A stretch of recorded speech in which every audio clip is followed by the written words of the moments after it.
किसी अपराध के लिए बिना किसी सुनवाई के सिर्फ गांव को सबक सिखाने के लिए 47 आदमियों को हवालात में बंद कर दिया गया था। मजिस्ट्रेट से भेंट होने के बाद गोरा किसी वकील की खोज में निकला। किसी से उसने सुना कि सात कौड़ी हालदार यहाँ के नामी वकील है। सात कौड़ी के घर पहुँचते ही वकील साहब कह उठे, अरे यह तो गोरा है, तुम यहाँ कहाँ? गोरा का अनुमान ठीक ही था, सात कौड़ी उसका सहपाठी था। गोरा ने कहा, घोषपुर के आसामियों को जमानत पर छुड़ाकर उनकी पैरवी करनी होगी। सात कौड़ी ने कहा, जमानत कौन देगा? गोरा बोला, मैं दूंगा। सात कौड़ी ने कहा, 47 आदमियों की जमानत देना तुम्हारे बूते का है? गोरा ने कहा, अगर मुख्तियार लोग मिलकर जमानत दे तो उनकी फीस मैं दे दूंगा। सात कौड़ी ने कहा, उनमें कुछ कम खर्च नहीं होगा। दूसरे दिन मजिस्ट्रेट के इजलास में जमानत की दरख्वास्त पेश की गई। मजिस्ट्रेट ने कल मिले मैले कपड़े और पगड़ी वाले दबंग आदमी की ओर एक नज़र डाली और दरख्वास्त नामंजूर कर दी। 14 वर्ष के लड़के को लेकर 80 वर्ष के बूढ़े तक हवालात में सड़ने के लिए छोड़ दिए गए। गोरा ने सात कौड़ी से उसकी ओर से केस लड़ने का अनुरोध किया। सात कौड़ी ने कहा, गवाह कहाँ मिलेंगे? जो गवाह हो सकते थे वही सब तो आसामी हैं।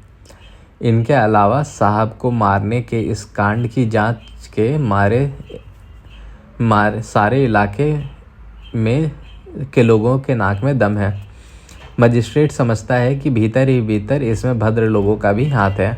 शायद मुझ पर भी शक करता हो, कौन जाने। अंग्रेजी अखबार बराबर लिख रहे हैं कि देशी लोगों के हौसले इतने बढ़ जाएंगे तो आरक्षित असहाय अंग्रेजों का निश्चिंत रहना मुश्किल हो जाएगा। इधर तो ऐसी हालत हो गई है कि देसी लोग देश में टिक ही नहीं पाते। मैं जानता हूँ कि अन्याय हो रहा है, लेकिन कोई उपाय नहीं है। गोरा ने गरज कर कहा, उपाय क्यों नहीं है? हंसकर सात कौड़ी ने कहा, जैसे तुम स्कूल में थे अब तक ठीक वैसे के वैसे ही हो। उपाय इसलिए नहीं है क्योंकि हम लोगों के घर में बीवी बच्चे हैं। रोज कमा कर ना लाएं तो कई लोगों का फाका करना पड़ जाए। दूसरों का बोझ अपने ऊपर ओट लेने को तैयार होने वाले व्यक्ति दुनिया में कम ही होते हैं। उस देश में तो और भी कम, जिसमें कुनबा भी कुछ छोटा नहीं होता। जिसके घर 10 खाने वाले हैं वह उन 10 को छोड़कर दूसरे 10 आदमियों की ओर देखने का समय कहाँ से पाएगा?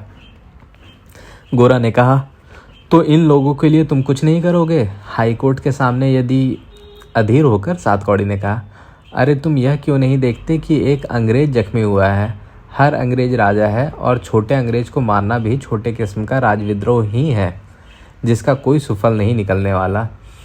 उसके लिए बेकार में दौड़ धूप करके खामखा मजिस्ट्रेट से भी बिगाड़ लूँ, यह मुझसे नहीं होगा। गोरा ने निश्चय किया कि अगले दिन 10:30 बजे की गाड़ी से कलकत्ता जाकर देखेगा कि वहाँ के किसी वकील की मदद से कुछ हो सकता है या नहीं। इसी समय एक और बाधा आ खड़ी हुई। यहाँ के कार्यक्रम के सिलसिले में कलकत्ता के विद्यार्थियों की एक टीम के साथ स्थानीय विद्यार्थियों का क्रिकेट का मैच निश्चित हुआ था। अभ्यास के लिए कलकत्ता के लड़के आपस में खेल रहे थे कि एक लड़के के पैर में गेंद से गहरी चोट लग गई। मैदान में लगा हुआ एक बड़ा पोखर था। जख्मी लड़के को किनारे पर लिटाकर उसके 2 साथी कपड़ा पानी में भिगोकर उसके पैर में पट्टी बांध रहे थे कि अचानक कहीं से एक पहरेदार ने आकर एक छात्र को जोर से धक्का देकर भद्दी गालियां देना शुरू कर दिया। पोखर पीने के पानी के लिए ही था, उसमें उतरना मना था। यह बात कलकत्ता के विद्यार्थी नहीं जानते थे। जानते भी होते तो अकस्मात ऐसा अपमान सहने का उन्हें अभ्यास नहीं था। उनके बदन भी गठे हुए थे। उन्होंने अपमान का यथोचित प्रतिकार शुरू कर दिया। यह दृश्य देखकर 4-5 सिपाही और दौड़े हुए आ गए। ठीक उसी समय गोरा भी वहां से गुजरा। छात्र गोरा को पहचानते थे, उनके साथ गोरा कई बार क्रिकेट खेल चुका था। गोरा ने जब देखा कि विद्यार्थियों को पकड़कर मारते मारते ले जाया जा रहा है तब वह सह नहीं सका। बोला, खबरदार जो मारा तो। पहरेदार और उसके साथियों ने भी उसे भद्दी गाली दी। इस पर गोरा ने घूंसे और लाते जमाकर ऐसा बखेड़ा कर दिया कि भीड़ लग गई। इधर देखते ही देखते विद्यार्थियों का झुंड भी इकट्ठा हो गया था और गोरा के उत्साह से सह पाकर वे भी पुलिस पर टूट पड़े। पहरेदार और उसके साथी मैदान छोड़कर भाग खड़े हुए। सारी घटना में राह चलते लोगों को बड़ा मजा आया, लेकिन कहने की जरूरत नहीं कि यह तमाशा गोरा के लिए तमाशा ना रहा। लगभग 3-4 बजे डाक बंगले में जब विनय, हारान बाबू और लड़कियां अभ्यास कर रही थी, विनय के परिचित छात्रों ने आकर खबर दी कि गोरा और कुछ एक विद्यार्थियों को गिरफ्तार करके पुलिस ने हवालात में बंद कर दिया है। अगले दिन पहले इजलास में ही मजिस्ट्रेट साहब के सामने उनकी पेशी होगी। गोरा हवालात में खबर सुनकर हारान बाबू को छोड़ सब लोग चौंक उठे। दौड़ा हुआ विनय पहले अपने सहपाठी सातकौड़ी हवलदार के पास गया। उसे सारी बात बताकर उसके साथ हवालात पहुंचा। सातकौड़ी ने गोरा की ओर पैरवी करने और उसे जमानत पर छुड़ाने की कोशिश का प्रस्ताव किया तो गोरा ने कहा, नहीं, मैं वकील भी नहीं करूंगा और मुझे जमानत पर छुड़ाने की चेष्टा भी नहीं करनी होगी। यह भी कोई बात हुई? विनय की ओर मुड़कर सातकौड़ी ने कहा, देखा इसको, कौन कहेगा कि गोरा स्कूल से निकल आया है? इसकी अक्ल अभी भी ठीक वैसी ही है। गोरा ने कहा, संयोग से मेरे पास साधन है, दोस्त है, इसलिए मैं हवालात से बच जाऊं, यह मैं नहीं चाहता। हमारे देश की जो धर्म नीति है उसके अनुसार न्याय करने की जिम्मेदारी राजा की है। राजा के साथ अन्याय ना हो, यह राजा का ही धर्म है। लेकिन इस राज्य में यदि वकील की फीस ना जुटा सकने पर प्रजा को हवालात में सड़ने या जेल में मरना पड़े, सिर पर राजा के रहते भी पैसा देकर इंसाफ खरीदने की कोशिश में लूट जाना पड़े, तो ऐसे अन्याय के लिए एक धेला भी मैं खर्च नहीं करना चाहता। सातकौड़ी ने कहा, लेकिन काजी के राज में तो घूस देने के लिए सिर ही बेचना पड़ता था। गोरा ने कहा, लेकिन घूस देने का विधान राजा का तो नहीं था। जो काजी बुरा होता था वह घूस लेता था। आजकल भी वही हाल है। आजकल इंसाफ के लिए राजा के सामने जाने पर चाहे वादी हो चाहे प्रतिवादी, चाहे दोषी हो चाहे निर्दोष, प्रजा को रोना ही पड़ता है। जो गरीब है इंसाफ की लड़ाई में, उसके लिए हार जीत दोनों ही में सर्वनाश है। फिर जहाँ राजा वादी है और हम जैसे लोग प्रतिवादी, वहाँ उनकी ओर से ही सब वकील बैरिस्टर हैं। अगर मैं जुटा सकूं तो ठीक है, नहीं तो मेरा भाग्य। इंसाफ के लिए अगर सफाई वकील की ज़रूरत नहीं है तो फिर सरकारी वकील किस लिए? और अगर ज़रूरत है तो फिर गवर्नमेंट के खिलाफ अपना वकील स्वयं खोजने की मजबूरी क्यों हो? यह क्या प्रजा के हाथ शत्रुता नहीं है? कैसा राजधर्म है यह? सातकौड़ी ने कहा, बिगड़ते क्यों हो भाई? सिविलाइजेशन कोई सस्ती चीज़ तो नहीं है। इंसाफ में बारीकी के लिए कानून में भी बारीकी आवश्यक है। कानून में बारीकी होने पर बिना पेशेवर कानूनदा के काम नहीं चलता। पैसे की बात आते ही बिक्री खरीद की बात आ जाती है। इसलिए सभ्यता की अदालत में इंसाफ अपने आप दुकानदारी हो जाता है। इसी से जिसके पास पैसा नहीं है उसके ठग जाने की संभावना रहती ही है। यदि तुम राजा होते तो क्या करते भला? गोरा बोला, यदि ऐसा कानून बनाता कि 1000-1500 रुपया वेतन पाने वाले जज की अक्ल के लिए भी उससे भुगत पाना असंभव होता, तो अभागे वादी प्रतिवादी दोनों पक्षों के लिए सरकारी खर्च पर वकील नियुक्त करता। ठीक इंसाफ होने पर खर्चा प्रजा के सिर मढ़कर अपनी न्याय व्यवस्था पर गर्व करता हुआ मुगल पठान राजाओं को गालियां न देता। सातकौड़ी ने कहा, ठीक है, लेकिन अभी वह शुभ दिन नहीं आया। तुम राजा भी नहीं हुए।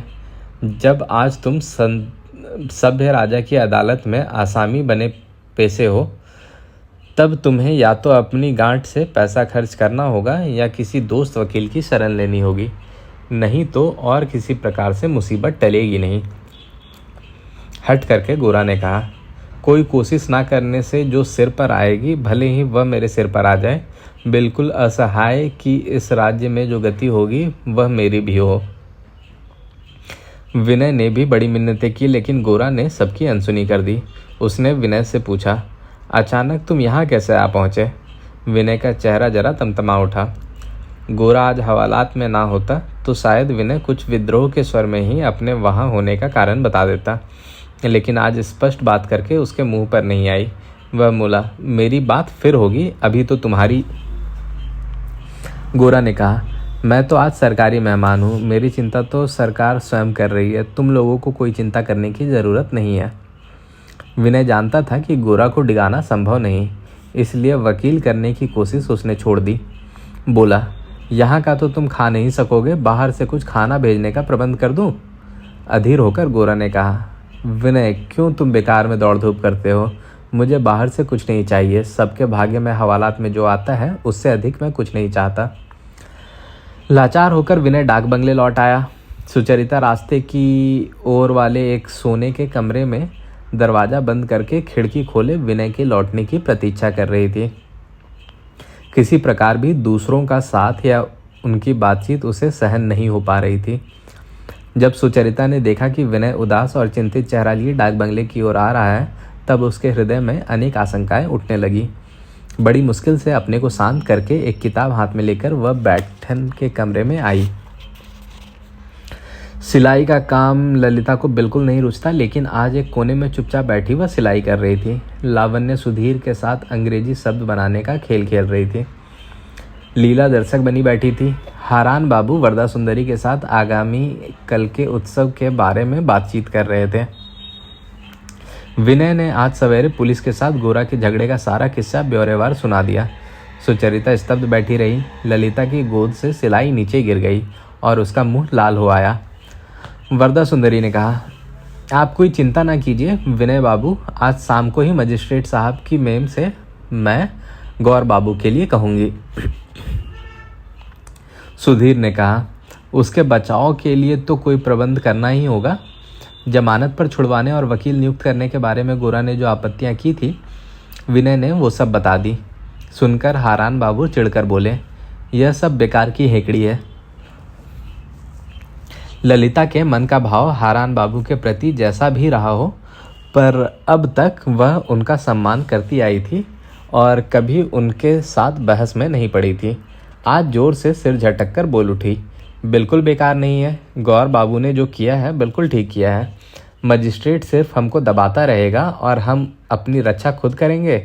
उसकी मोटी तनख्वाह जुटाने के लिए टैक्स भी भरना होगा और फिर उसी से अपनी जान छुड़ाने के लिए गांठ से वकील की फीस भी देनी होगी। ऐसा इंसाफ पाने से जेल जाना कहीं अच्छा है। हारान बाबू ललिता को अब तक बच्चा ही समझते आए थे। उन्होंने अभी तक कल्पना नहीं की थी कि उसकी भी कोई राय हो सकती है। उसी ललिता के मुंह से तीखी बात सुनकर वे हक्के बक्के रह गए। फिर उसे डांटते हुए बोले, तुम ये सब बातें क्या जानो? जो 2-4 किताबें रटकर कॉलेज पास कर आए हैं, जिनका ना धर्म है ना धारणा, उनके मुंह से गैर जिम्मेदाराना पागलपन की बकवास सुनकर तुम्हारा सिर फिर गया है। यह कहकर हारान बाबू ने कल शाम को मजिस्ट्रेट के साथ गोरा के साक्षात की और उसके बारे में उनसे मजिस्ट्रेट की जो बातचीत हुई थी उसका पूरा ब्यौरा सुना दिया। विनय को घोसपुर गांव का मामला मालूम न था। यह बात सुनकर वह संकित हो उठा। उसने समझ लिया कि गोरा को मजिस्ट्रेट सहज ही ना छोड़ेंगे। जिस मतलब से हारान ने बात सुनाई थी उससे ठीक उल्टा असर हुआ। गोरा को देखने की बात जो अब तक उन्होंने छिपा रखी थी, उससे जो ओछापन छलकता था वह सुचरिता को चुभ गया। गोरा के प्रति उसकी प्रत्येक बात से एक व्यक्तिगत ईर्ष्या टपकती थी। गोरा की इस मुसीबत के समय हारान के व्यवहार के कारण सभी को उनके प्रति एक घृणा हुई। सुचरिता अब तक चुप ही थी। कुछ कहने को उसका मन अकुला रहा था, किंतु अपने को रोककर वह किताब खोलकर कांपते हाथों से उसके पन्ने पलटने लगी। ललिता ने उद्दंड भाव से कहा, हारान बाबू की राय में जो मजिस्ट्रेट की राय में चाहे जितनी भी समानता हो, घोसपुर के मामले में गौरमोहन बाबू की बड़ाई ही साबित होती है। छोटे लाट साहब आज पधारेंगे, इसलिए मजिस्ट्रेट साहब ठीक 10:30 बजे इजलास पहुंच गए, जिससे दिन का काम जल्दी निपटा ले। कॉलेज के लड़कों की ओर से पैरवी करते हुए सातकौड़ी बाबू ने अपने दोस्त को भी बचाने की चेष्टा की। मामले का रुख देखकर उन्होंने समझ लिया था कि अपराध स्वीकार करना ही यहाँ फ़ायदेमंद होगा। लड़के मनचले होते ही हैं, वो अभी निर्बोध है इत्यादि दलीलें देकर उनकी ओर से उन्होंने क्षमा प्रार्थना की। मजिस्ट्रेट ने विद्यार्थियों को जेल ले जाकर प्रत्येक की उम्र और उसके अपराध के अनुसार 5 से लेकर 25 तक बेंत लगाने की सज़ा सुना दी। गोरा का कोई वकील नहीं था। खुद अपनी पैरवी करते हुए पुलिस के अत्याचार के बारे में उसके कुछ कहने की शुरुआत करते ही मजिस्ट्रेट ने तिरस्कार पूर्वक उसे रोक दिया और पुलिस के काम में हस्तक्षेप करने के अपराध में उसे 1 मास के कठिन कारावास की सज़ा सुनाते हुए यह भी कहा कि इतनी हल्की सज़ा देकर वह विशेष दया दिखा रहे हैं। सुधीर और विनय अदालत में उपस्थित थे। विनय गोरा के मुंह की ओर नहीं देख सका, मानो उसका दम घुटने लगा। वह जल्दी से कचहरी से बाहर निकल आया। सुधीर ने उससे डाक बंगले पर लौटकर स्नान भोजन करने का अनुरोध किया। पर वह उसे अनसुना करके मैदान पार करते करते राह में ही एक पेड़ के नीचे बैठ गया और सुधीर से बोला, तुम डाक बंगले लौट आओ, मैं बाद में आऊँगा। सुधीर चला गया। कितना समय ऐसे ही बीत गया, इसका विनय को होश न रहा।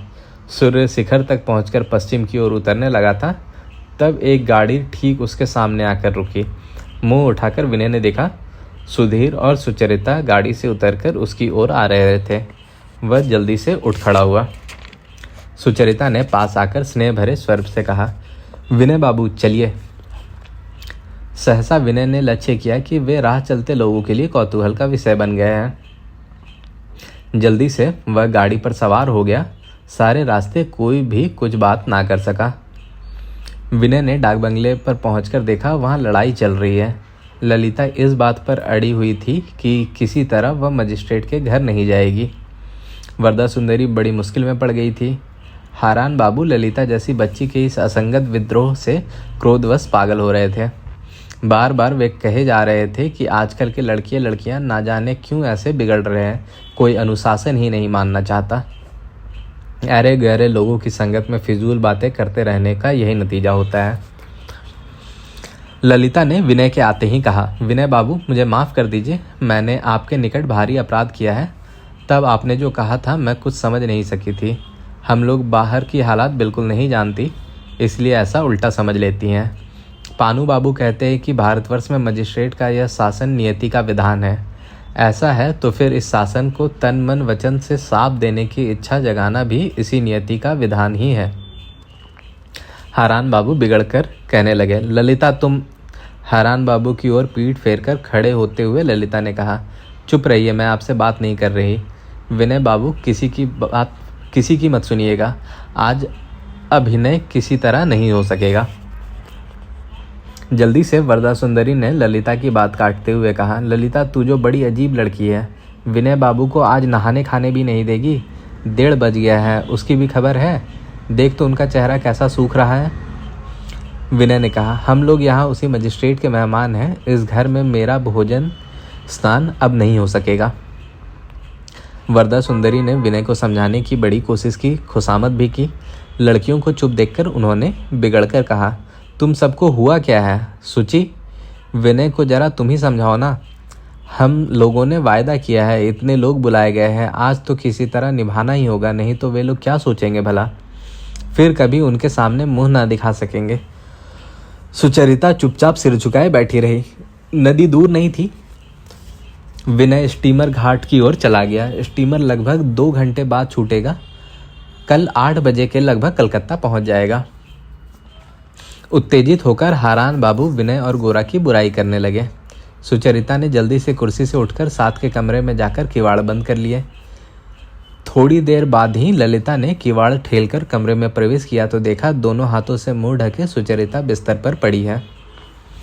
ललिता ने भीतर से दरवाजे बंद कर लिए और सुचरिता के पास बैठकर धीरे धीरे उसके सिर के बालों को उंगलियों से सहलाने लगी। बहुत देर बाद सुचरिता जब शांत हो गई तब जबरदस्ती उसके हाथ चेहरे के सामने से हटाकर ललिता उसके कान से मुंह सटाकर कुछ कहने लगी। दीदी चलो हम लोग यहाँ से कलकत्ता लौट चले, आज मजिस्ट्रेट के यहाँ तो नहीं जा सकते। सुचरिता ने बहुत देर तक इस बात का कोई उत्तर नहीं दिया। ललिता जब बार बार कहने लगी तब वह बिस्तर पर उठ बैठी और बोली, यह कैसे हो सकता है री, मेरी तो आने की जरा भी इच्छा नहीं थी। जब बाबा ने भेज दिया है तब जिस काम के लिए आई हूँ वह पूरा किए बिना कैसे लौट सकती हूँ। ललिता ने कहा, बाबा ये सब बातें कहाँ जानते थे, जानते तो कभी हमें यहाँ रुकने को ना कहते। सुचरिता ने कहा, यह मैं कैसे जानूँ भला। ललिता, दीदी क्या तू जा सकेगी? कैसे जाएगी भला? फिर बन ठन कर स्टेज पर खड़े होकर कविता सुनानी होगी। मेरी तो जवान कट जाए तब भी बात नहीं निकलेगी। सुचरिता ने कहा, वह तो जानती हूँ बहन, लेकिन नरक यंत्रणा भी सहनी ही होती है। अब और तो कोई चारा नहीं है, आज का दिन जीवन भर भूल नहीं सकूंगी। ललिता सुचरिता की इस बेचारगी पर बिगड़कर बाहर निकल गई। जाकर माँ से बोली, माँ क्या तुम जा नहीं रही? वरदा सुंदरी ने कहा, तू पागल तो नहीं हो गई, रात को 9 बजे के बाद जाना है। ललिता ने कहा, मैं कलकत्ता जाने की बात कर रही हूँ। वरदा सुंदरी, जरा इस लड़की की बात तो सुनो, ललिता ने सुधीर से पूछा। सुधीर, तो तुम भी यही रहोगे? गोरा की सजा से सुधीर का मन व्याकुल जरूर था, लेकिन बड़े बड़े साहबों के सामने अपनी विद्या दिखाने का लोभ छोड़ देना उसके वश की बात नहीं थी। उसने कुछ अस्पष्ट सा गुनगुना दिया, जिससे यही समझ में आया कि उसे संकोच तो है, पर वह यहीं रह जाएगा। वरदा सुंदरी ने कहा, गड़बड़ी में इतनी देर हो गई, अब और देर करने से नहीं चलेगा। अब 5:30 बजे तक बिस्तर से कोई उठ ना सकेगा, सबको आराम करना होगा, नहीं तो रात को थकान से मुंह सूख जाएगा और यह देखने में अच्छा नहीं लगेगा।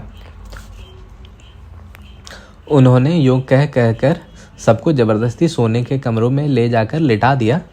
सभी सो गए, लेकिन सुचरिता को नींद ना आई और दूसरे कमरे में ललिता भी अपने बिस्तर पर बैठी रही।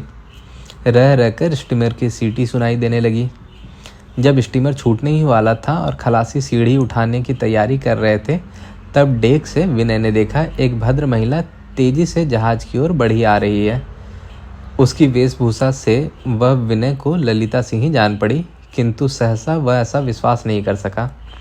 अंत में ललिता के निकट आ जाने पर जब बिल्कुल संदेह ना रहा, तब उसने एक बार सोचा कि शायद ललिता उसे लौट ले जाने के लिए आई हो, लेकिन ललिता ही तो मजिस्ट्रेट का निमंत्रण ना मानने के लिए अड़ी हुई थी। ललिता स्टीमर पर सवार हो गई। खलासियों ने सीढ़ी उठा ली। संकित सा विनय ऊपर डेक से नीचे उतरकर ललिता के सामने आ खड़ा हुआ। ललिता बोली, मुझे ऊपर ले चलिए। विस्मित होकर विनय ने कहा, जहाज तो छूट रहा है। ललिता बोली, मैं जानती हूँ, और विनय की प्रतीक्षा ना करके सामने की सीढ़ी से ऊपर चली गई। स्टीमर सीटियाँ देता हुआ चल पड़ा। पहले दर्जे के डेक पर ललिता को आराम कुर्सी पर बिठाकर विनय चुपचाप प्रश्न भरी आंखों से उसके चेहरे की ओर देखने लगा। ललिता ने कहा, मैं कलकत्ता जाऊंगी, यहाँ मुझसे किसी तरह नहीं रहा गया। विनय ने पूछा, और वे सब? ललिता ने कहा, अभी तक किसी को मालूम नहीं है, मैं चिट्ठी रखकर आई हूँ, पढ़ेंगे तो पता लगेगा। ललिता के इस दुस्साहस से विनय चकित हो गया। सकुचाता हुआ कुछ कहने को हुआ, किंतु जल्दी से ललिता ने उसे टोकते हुए कहा, जहाज तो छूट गया, अब किंतु परंतु को लेकर क्या होगा? लड़की होकर जन्मी हूँ, इसलिए चुपचाप सब सह लेना होगा? मैं ऐसा नहीं मानती। हमारे लिए भी न्याय अन्याय और संभव असंभव है। आज के न्योते में अभिनय करने जाने से आत्महत्या कर लेना मेरे लिए कहीं ज़्यादा सुखद है। विनय ने समझ लिया कि जो होना था वह हो गया है। अब इस काम की अच्छाई बुराई सोचकर मन को उलझाने से कोई लाभ नहीं है। थोड़ी देर चुप रहकर ललिता ने कहा, देखिए, आपके मित्र गौरमोहन बाबू के प्रति मन ही मन मैंने बड़ा अन्याय किया था। ना जाने क्यों शुरू से ही उन्हें देखकर, उनकी बात सुनकर मेरा मन उनके विरुद्ध हो गया था। वे बहुत ज़्यादा जोर देकर अपनी बात कहते थे और आप सब लोग मानो उनकी हाँ में हाँ मिला देते थे। मुझे यह देखकर गुस्सा आता रहता था। मेरा स्वभाव ही ऐसा है। जब देखती हूँ कि कोई बात में या व्यवहार में जोर दिखा रहा है तो मैं बिल्कुल सहन नहीं कर सकती। लेकिन गौरमोहन बाबू केवल दूसरों पर ही जोर नहीं दिखाते, अपने भी वैसे ही काबू रखते हैं। यही सच्ची ताकत है। ऐसा आदमी मैंने नहीं देखा। ललिता इस प्रकार बोलती ही चली गई। केवल गोरा के बारे में उसे अनुताप हो रहा हो, इसलिए वह ये सब बातें कह रही हो। बात इतनी ही नहीं थी। वास्तव में उसने जोश में आकर जो काम कर डाला था, उसका संकोच ही उसके मन के भीतर उमड़ आना चाहता था। बार बार यह दुविधा मन में उठ जाती थी कि यह काम शायद ठीक नहीं हुआ। विनय के साथ स्टीमर पर ऐसे अकेले बैठे रहना कितने असमंजस की बात हो सकती है, इससे पहले यह वह सोच भी ना सकी। लेकिन लज्जा दिखाने से तो यह मामला और भी लज्जाजनक हो जाएगा, इसलिए वह प्राणपन से चेष्टा करके बातें किए जा रही थी। विनय के मुंह से कोई बात ही नहीं निकल रही थी। एक और गोरा का दुख और दूसरी ओर इस बात की गलानी को लेकर इस आकस्मिक परिस्थिति का संकट सबने मिलकर विनय को मूक कर दिया था। पहले कभी ऐसा होता तो ललिता के इस दुस्साहस पर विनय के मन में तिरस्कार का ही भाव उदित होता, लेकिन आज वैसा नहीं हुआ। इतना ही नहीं, उसके मन में जो विस्मय उदित हुआ था उसमें श्रद्धा भी मिली हुई थी। इसके साथ ही एक आनंद भी था कि उनके सारे गुट में गोरा के अपमान के प्रतिकार की, चाहे सामान्य प्रतिकार ही सही, चेष्टा करने वाले केवल विनय और ललिता ही थे। विनय को तो इसके लिए विशेष कुछ तकलीफ नहीं उठानी पड़ेगी, लेकिन ललिता को अपने काम के फलस्वरूप बहुत दिनों तक काफ़ी कष्ट भोगना पड़ेगा। इसी ललिता को विनय बराबर गोरा का विरोधी समझता आया था। विनय जितना ही सोचता रहा उतना ही ललिता के इस बिना परिणाम सोचे समझे साहस और अन्याय के प्रति एकांत घृणा के भाव पर विनय को श्रद्धा होने लगी। कैसे क्या कहकर वह इस श्रद्धा को प्रकट कर सकता है, ऐसा कुछ सूझ ना सका। उसके मन में बार बार यह बात आने लगी कि ललिता उसे जो साहसहीन और दूसरों के मुंह जोहने वाला कहकर तिरस्कार करती थी वह ठीक ही था। वह तो कभी किसी विषय में अपने सब आत्मीय बंधुओं की निंदा प्रशंसा की उपेक्षा करके साहसपूर्ण आचरण के द्वारा अपने मत प्रकाशित ना कर सकता। उसने जो कई बार गोरा को कष्ट पहुंचाने के डर से अथवा कहीं गोरा उसे कमज़ोर ना समझ ले इस आशंका से अपने स्वभाव का अनुसरण नहीं किया, और कई बार बाल की खाल उतारने वाली दलीलों से अपने को यह भुलावा देने की चेष्टा की कि गोरा की राय उसकी राय है। आज मन ही मन यह स्वीकार करके उसने ललिता को उसके स्वाधीन बुद्धि बल के कारण अपने से कहीं श्रेष्ठ मान लिया। विनय इससे पहले मन ही मन अनेक बार ललिता की बुराई भी करता रहा था। वह याद करके उसे शर्माने लगी। उसने यहाँ तक चाहा कि ललिता से क्षमा मांग ले, किंतु कैसे क्षमा मांगे यह वह नहीं सोच सका। ललिता की कमनीय स्त्री मूर्ति अपने आंतरिक तेज के कारण विनय की आंखों में ऐसे महिमामयी होकर दिखाई दी कि नारी के इस अपूर्व परिचय से विनय ने अपने जीवन को धन्य माना। अपने सारे घमंड सारी क्षुद्रता को उसने इस माधुर्य मंडित संगति के आगे उत्सर्ग कर दिया।